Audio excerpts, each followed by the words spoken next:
Hello and welcome to the news on NTA International, and you can watch this news on our Vision TV 247 as well as other platforms displayed on your screen.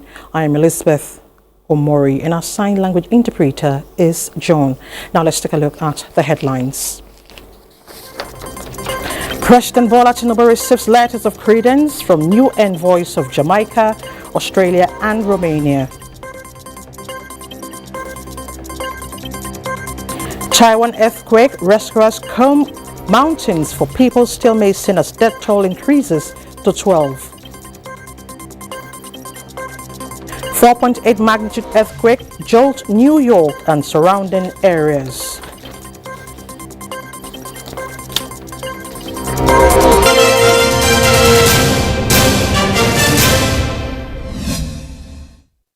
President Bola Tinubu this Friday received newly deployed envoys to Nigeria expressing his commitment to enhancing cooperation in the areas of education, mining, culture and tourism.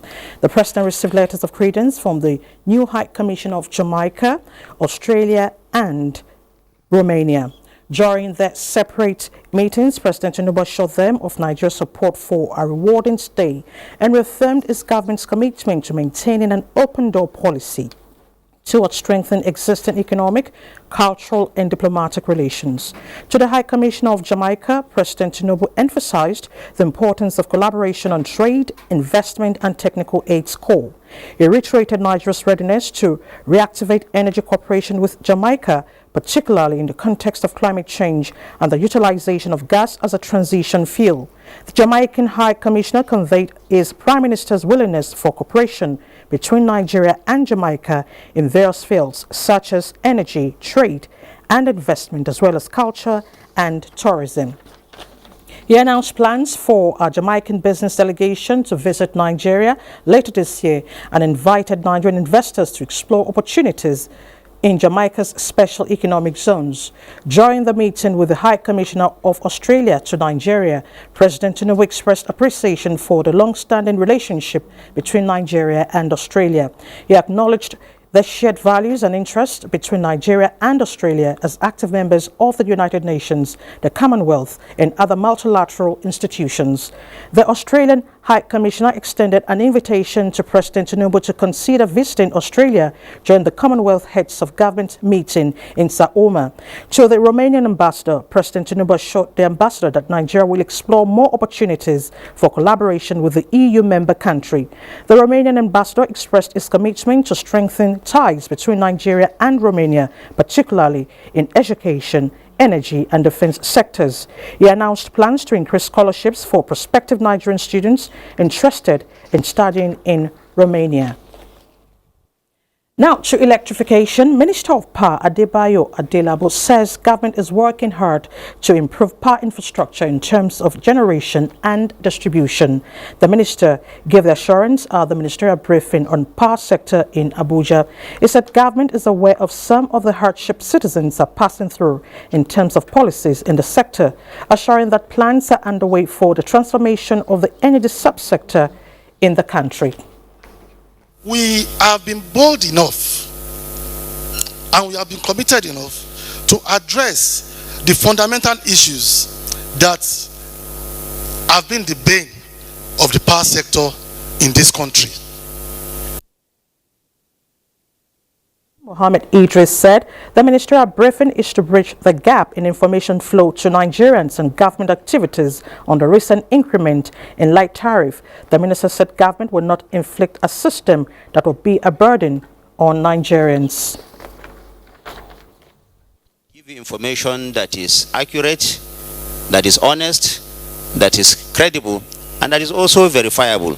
So whatever we do here, like we set out to do in the first ministerial press briefing, it is to ensure that Nigerians get this information that they require. After all, the government is there in trust on behalf of Nigerians.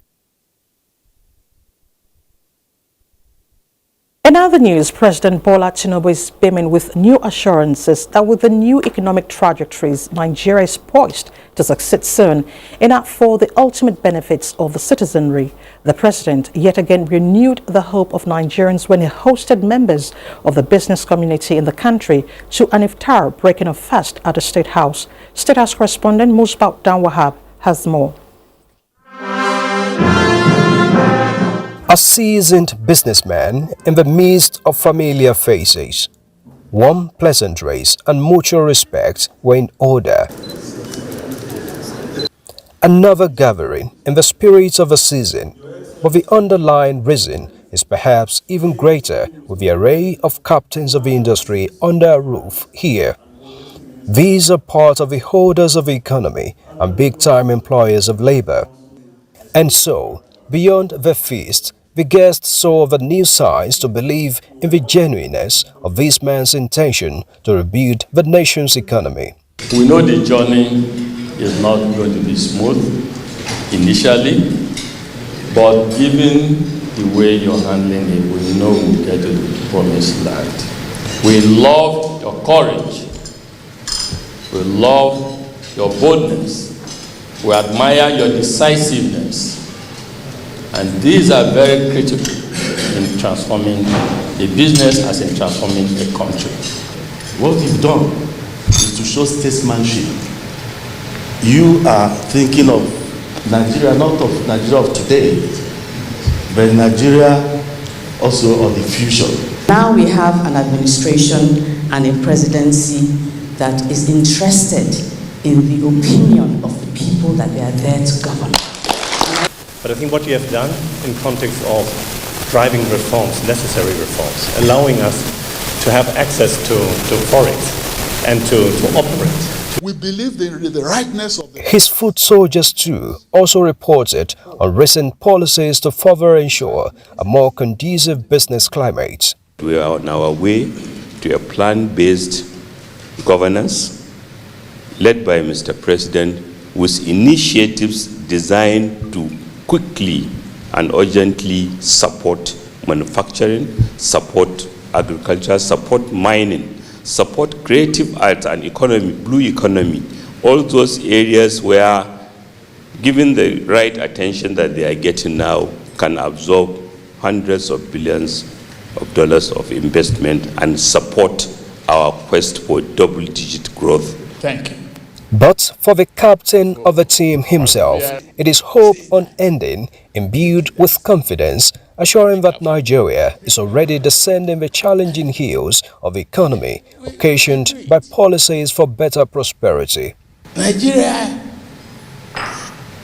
is a self-believer and can always deliver on its own. Whatever, they call us in the past, we know our first name and our last name. Our first name is Spirit, our last name is Kandu. Banking on the can-do spirit of Nigerians, the president equally expresses belief in the partnership with the private sector to take Nigeria higher. It's very, very inspiring to move on, cut the cost, twist the bends, summon courage, and behave rightly. Save the money, but push the economy. We will be there. There are some countries that have failed. There are some countries that have succeeded. But in your time, in our time, in my time, all of us must work together to succeed. Thank you very much. And from the indications emanating from here, this is just the beginning of gathering of this nature to find the right and enduring direction for Nigeria's economic prosperity. From the State House, Musbaut Danwahab, NTA News. And to a very trending issue, the Nigerian Electricity Regulatory Commission fines Abuja Electricity Distribution Company, AEDC, 200 million naira for failure to comply with the prescribed customer band classifications for the new tariff billing. The decision follows detailed review and customer feedback, which revealed that AEDC had applied the new tariff to all customer bands, contrary to the order which was designed to ensure fair billing practices. The Commission directs EDC to reimburse all customers in bands B, C, D, and E, respectively, that were billed above the allowed customer categories and tariff bands provided in the order. All reimbursements shall be issued to the affected customers by 11th of April 2024, and evidence of compliance with the directives of the fine and reimbursement be filed with the Commission by 12th of April 2024. The Commission says it is committed to protecting consumers' rights and ensuring equitable practices within Nigeria's electricity sector. Now, the House of Representatives says it would provide all legislative support to make the student loan scheme operational within the shortest possible time. Chairman of the House of Representatives Committee on Student Loans, Boyega Isiaka, stated this while addressing National Assembly correspondents on the expected commencement and modalities of the scheme. He expressed confidence that the Tinubu administration would soon constitute the Nigerian Education Loan Fund stipulated in the Act, assuring that the student loan scheme will offer both economic and social benefits to beneficiaries when fully operational.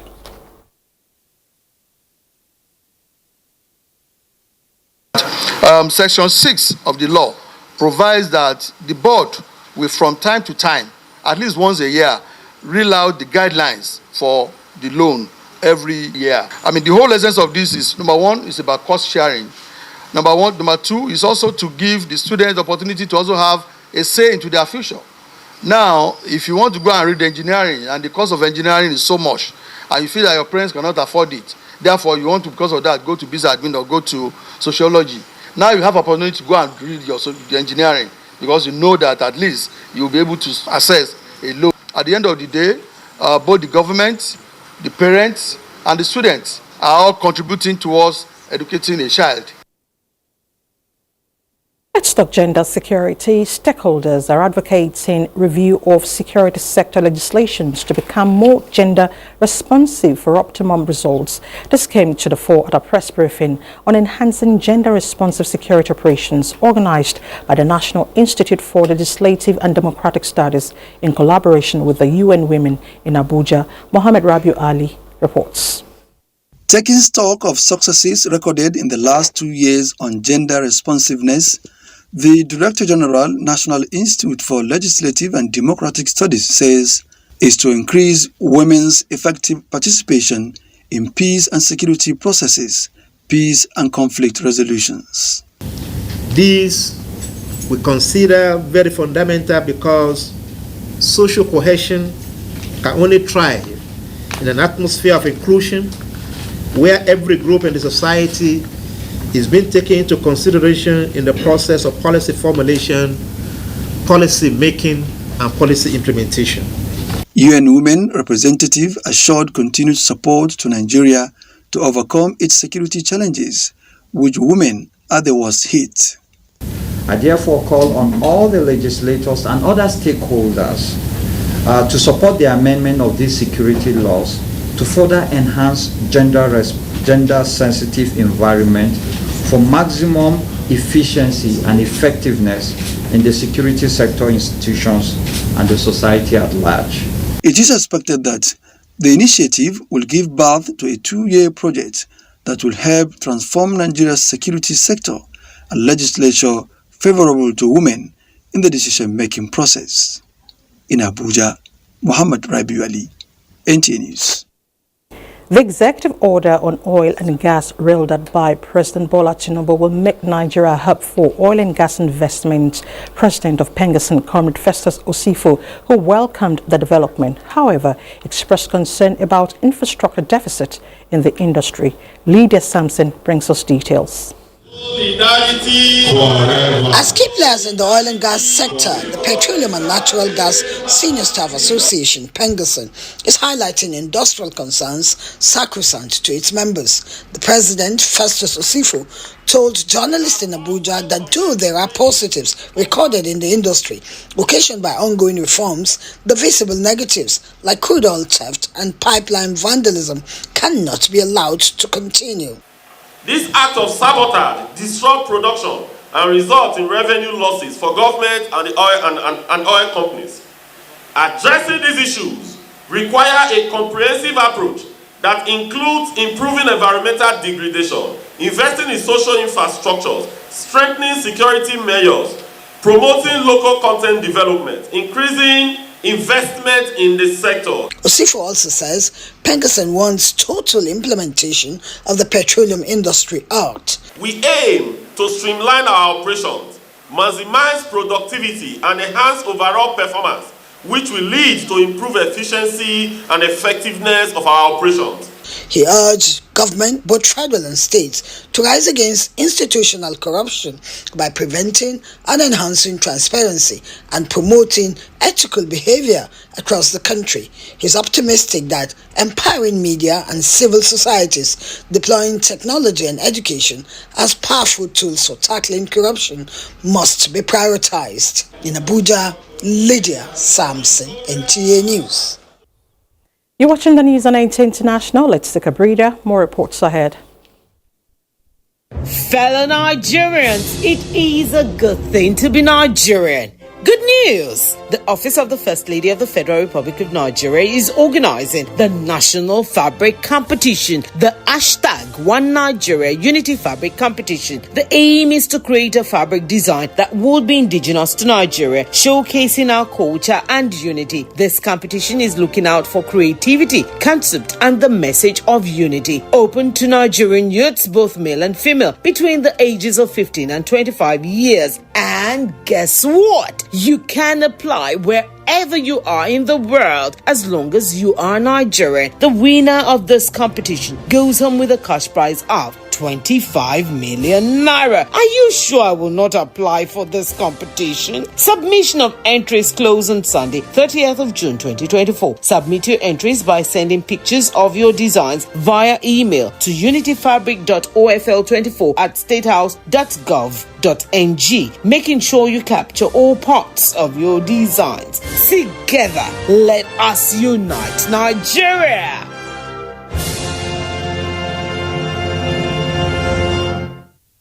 Thanks for staying with us. A magnitude 4.8 earthquake has been felt across New York and the surrounding areas. The epicenter of the tremor was near Lebanon, New Jersey, about 40 miles west of New York City. New York governor says her team is currently assessing the impact and any damage that may have occurred. Several of New York's airports have been paused operations. A resident says the quake felt like a violent rumble that lasted about 30 seconds or so. Social media users from Philadelphia up to New York and eastward along the coast say they felt the quake. Earthquakes are rare on America's east coast, and this is the most powerful one felt in the New York area in 40 years. Still on disasters, rescuers in Taiwan combed mountains for a dozen people still missing and airlifted others to safety on Friday as death toll from this week's earthquake increased to 12. 2 more bodies were found in the mountains of Taiwan's eastern county 2 days after a 7.4 magnitude quake off the nearby coast that was the island's biggest tremor in 25 years. The quake damaged roads and sent rocks tumbling down mountains, stranding hundreds of people in the national park, an area popular with hikers. Rescue efforts have been complicated by the risk of further landslides and rockfalls, as well as intermittent rain, said Justin Wang, leader of the City Fire Department. As of Friday afternoon, there were 1,123 people injured, 634 trapped, and 13 missing, according to the Central Disaster Response Center. Inside the national park, and others have confirmed that they are safe. Helicopters are supplying food and water until everyone can be brought out, as well as airlifting those who are injured and families with children. Now, the World Food Programme says it has brought desperately needed supplies into war-torn Sudan's Darfur region for the first time in months. They also warned that hunger that could worsen as lean season sets in. Comfort Fashion has more. The World Food Programme estimates that cereals harvest in Darfur will be 78% below 5-year average. The situation in the region is further compounded by the war that broke out on the 15th of April 2023 between forces loyal to the army chief Abdel Fattah al-Burhan and to Mohammed Hamdan Dagalo. The World Food Programme says there could be unprecedented levels of starvation and malnutrition across the country. Already more than half the population need aid, with nearly 18 million facing food insecurity, according to the UN. Meanwhile, on Friday, the WFP said 2 aid convoys have crossed into the western region from neighboring Chad, carrying food and nutrition assistance for about 250,000 people facing hunger. Reports say the deliveries are the first WFP cross-border aid convoys to reach Darfur following lengthy negotiations to reopen humanitarian corridors from Chad after permission was revoked in February by authorities loyal to the Sudanese army. Comforts, Fashion, NTA News. Still on the foreign scene, Zimbabwe's central bank launched a new structured currency backed by gold on Friday as it seeks to tackle sky-high inflation and stabilize the country's long-floundering economy. Reserve Bank Governor John Mushawavihu said, and I quote, "With effect from today, banks shall convert the current Zimbabwe dollar balances into the new currency, which shall be called the Zimbabwe Gold, to foster simplicity, certainty, predictability in our financial affairs." He quote, end of quotes. View of a structured currency. It's a currency that can easily be converted into the currency that is anchoring it. And the ZiG has got those characteristics. So I don't see any reason why ZiG should not be accepted in Zambia, but it's up to them. We are doing what we are doing to ensure that our local currency does not die. As I said, we were already in a situation where almost 85% of transactions are being conducted in US dollars. Reports say this is the latest move by President Emmerson Mnangagwa's government to tackle decades of monetary chaos. The president said the Southern African nation had sufficient gold to support the new structured currency. The change has been introduced after the collapse of the current Zimbabwe dollar accelerated this year. Its value has fallen by 3/4 against the US dollar benchmark in 2024, 5 years after Emmerson's ruling ZANU PF party brought back a local currency for the first time since hyperinflation in 2008 destroyed the region. The Zimbabwe dollar traded at about 36,000 Zimbabwean dollar to the US dollar to the black market this week. South Sudan's President Salva Kiir has warned lawmakers against extending the period of transition. He argued that it would deny citizens an opportunity to choose their leaders and urged Parliament to pass the necessary laws to pave way for the elections. Comfort Fashion completes the story. Now, the President Salva Kiir's deputy and former rival, Riek Machar, proposed a postponement of elections expected to be held in December. He said the extension of the transitional government's term is to allow for adequate preparation for the elections. But this was met with an objection from the President. He rather urged the Parliament to pass the necessary laws to pave way for the elections. Although elections were due to be held in February 2023, but the government of national unity of Salva Kiir and Riek Machar has failed to meet key clauses of the deal. The nation is working to put into place a permanent constitution, an electoral commission, and a unified police force made up of pro-government and rebel factions that will provide security for the troubled nation. The country is facing an economic crisis due to a decline in oil exports as a result of the fighting, which obstructed shipments destined for a terminal near Port Sudan along coast of the Red Sea. Comforts, Fashion, NTA News. Meanwhile, the European Union has pledged a €270,000 million financial package for Armenia as Brussels and Washington push to boost ties with Yerevan while its relations with Russia crumble. Details with Comfort Fashion once again. Caucasus nation Armenia is looking to solidify economic support from the West as it edges away from traditional ally Russia after a rift with Moscow for failing to stop neighboring Azerbaijan from recapturing its territory in recent years. EU Commission President von der Leyen said the 4-year resilience and growth package of financial grants for Armenia showed the EU is by the side of Yerevan. We're delivering on a promise we made last October, the promise to stand shoulder to shoulder by Armenia, with Armenia, and at the same time, the promise to set a vision for the future of our partnership, and this is what we're going to be discussing today.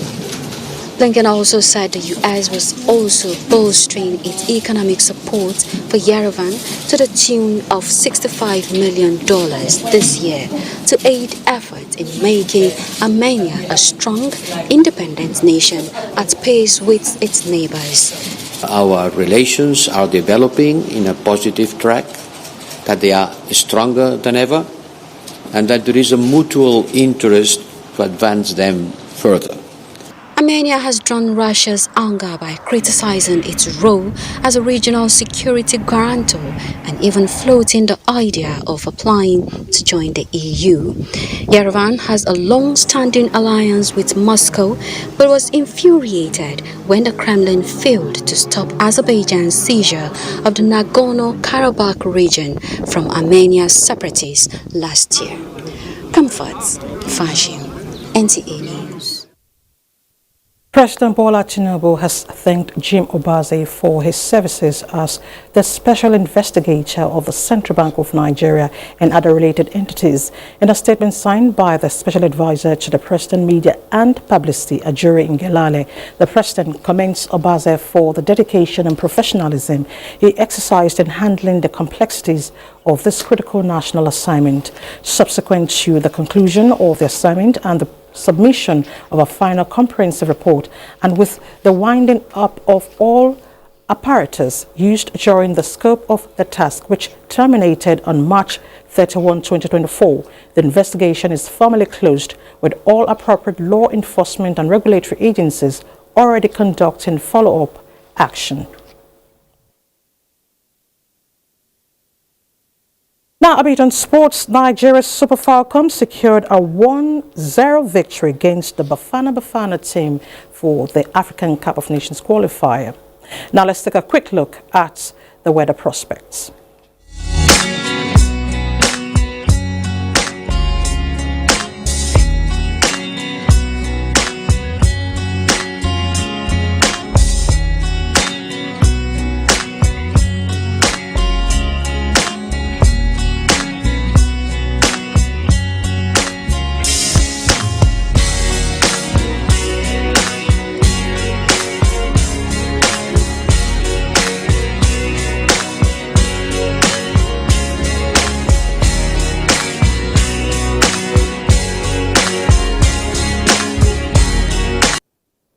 And just a quick clarification on our sports news. Nigeria's Super Falcons secured a 1-0 victory against the Bafana team to qualify for the Olympics Games qualifier Paris 2024.